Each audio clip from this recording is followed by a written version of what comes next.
आज आपण एकनाथी भागवत अध्याय पहिला ओवी 41 ते 50 घेणार आहोत.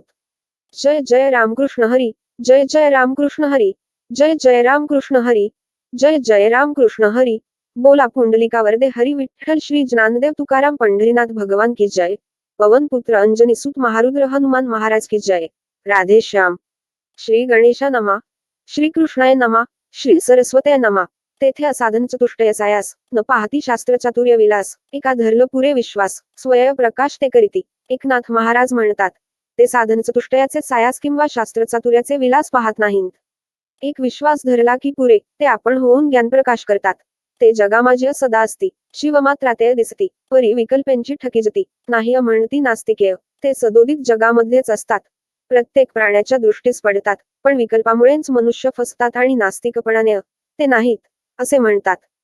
मातीयेचा द्रोण केला, तो कवळिका भावो फळला, म्हणून विश्वासेणवीर नाडला, जगू ठकला विकल्पेय.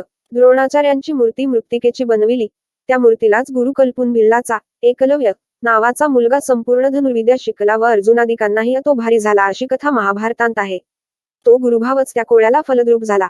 तात्पर्य, जग हे अविश्वास नसल्यामुळे नाडले व फक विकल्पाने अफशी पडले आहे. एक ऐक्य विश्वासता, तरी वाणी नाही निजसत्ता. त्यांचे चरणी भावार्थता, ठेविला माथा विश्वासे. निर्विकल्प मनाने त्यांचेवर एकदम विश्वास ठेवला व भक्तिभावाने आणि निश्चयाने त्यांच्या चरणांवर मस्तक ठेवले, तर आत्मसत्तेला म्हणजे आत्मानुभवाला होणे पडणार नाही. ते नमस्कारिता आवश्यक करून ठाकती एक, परी एकपणे सेवक. त्यांचाची देख स्वय व्हावे. त्यांना अगत्यपूर्वक नमस्कार केला असता ते आपल्याशी ऐक्य करून सोडतात, पण ऐक्यरूपाने त्यांचेच स्वतः सेवक बनून राहिले पाहिजे.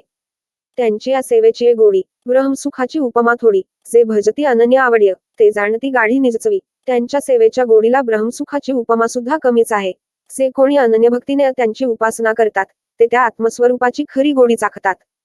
ते प्रकृतीसी पर, प्रकृतिरूपीय ते विकार, आकार, विकार, व्यवहार. त्यांचे निसाचार बादिना, ते प्रकृतीच्या पलीकडे असतात. प्रकृतिरूपामध्ये राहूनही ते अविकृत असतात. प्रकृतीचे आकार, विकार व व्यवहार यांची बाधा त्यांच्यामुळेच होत नाही. ते भोगावरी न विटती, त्यागावरी न उठती, आपुलिये सहज स्थिती, स्वय वर्तती सर्वदा. ते भोगाचा वीट मानित नाहीत किंवा त्यागाचे स्तोम माजवित नाहीत. आपल्या सहज स्थितीतच ते निरंतर वागत असतात. ते ज्ञातेपणा न मिरविती, पिसेपण न दाविती, स्वरूप फुंजू विस्मृती, गिळूनी वर्तती निजांगेय. ते ज्ञातेपणा मिरवित नाहीत किंवा वेडेपणाही दाखवित नाहीत. ते स्वरूपप्राप्तीचा गर्व किंवा विस्मरण गिळून सहजपणाने वागतात. प्रेमा अंगींची जिराला, विस्मयो येऊनची विसरला, प्रपंचू परमार्थू एकू जाहला, हाही ठेला विभागू. आत्मसाक्षात्काराच्या वेळी उद्भवनाच्या प्रेमाच्या लहरी अंगांतच जिरून गेल्या, तसेच त्या वेळच्या विलक्षण आनंदाने वाटणारा विस्मयही विसरून गेला. प्रपंच व परमार्थ एक झाला, पण असे झाले हेही त्यांच्या लक्षात राहिले नाही.